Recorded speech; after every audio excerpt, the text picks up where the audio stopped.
Okay, this next story is right up your alley. Lol. Boom tish. Jason Belmonte is the #1 bowler in the world, striking gold every time he picks up that ball. My ambition is probably to be the best bowler in the world and be real rich. And he does it! Belmo! There's a spare ball down the middle. Winner.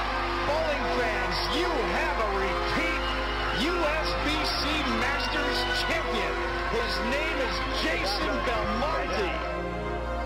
And he's full-blown Aussie too. The kingpin himself, Jason Belmonte, joins us now from his parents' bowling alley. So no wonder in Orange, New South Wales. Jason, it's pretty amazing to dream big when you're a kid, as we saw there. But you've not only achieved all your childhood dreams, but you smashed them. Yeah, g'day guys, g'day Australia. No, mate, look, 35 years ago, I was throwing my very first bowling ball here at the Orange Tenpin Bowl. And if you had to ask me as I was growing up, you know, where do you think you'll get to?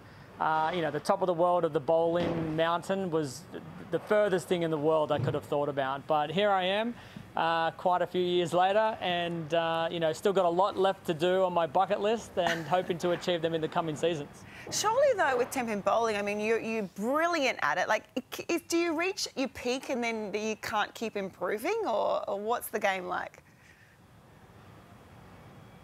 Yeah, no, I think it's like anything else in life. You know, you do reach a peak. I'm hoping I haven't found mine yet.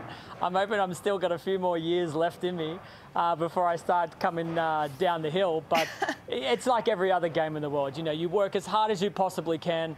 You try to maintain a level that, you know, you're striving for, and at some point, you know, the body says, all right, you're done. It's time to come down the hill. But Jason, let's look at this method here, and I think that's where the controversy lies. You have the ball with both hands, which I've not seen before.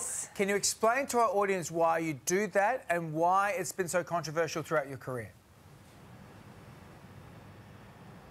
Yeah, it's the one good thing about my parents knowing absolutely nothing about bowling when they built this place.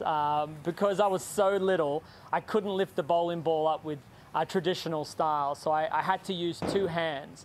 And as I was getting older, Mum and Dad were not bowlers, they weren't coaches. They just saw their little boy having fun knocking over some pins, and they just let me do what came naturally. And as I was growing older and older still, I could do something here in town that no one else could, and that was curve the whole lane with this bowling ball. And for me, that was just fun. And like I said, Mum and Dad saw me having fun and didn't want to get in my way.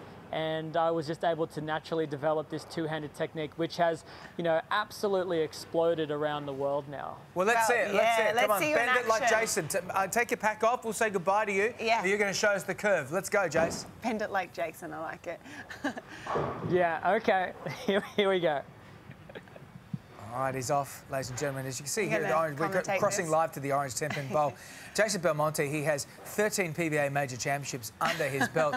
What we're going to see now is the controversial but now famous two-handed bowling technique from Jason. He lines it up. Obviously, the crowd has gone quite quiet here. Silence. They do disco on a Friday night at the Orange Tenpin Bowl. He goes. Watch out. There's that big curve. He goes right around to the front. Wow. And it is an absolutely false strike. Jason, you are I wish I could do that every time. He's done it again. So good. So good. We'll have the 9 News up headlines for you after this. More bowling on TV. I'd like to think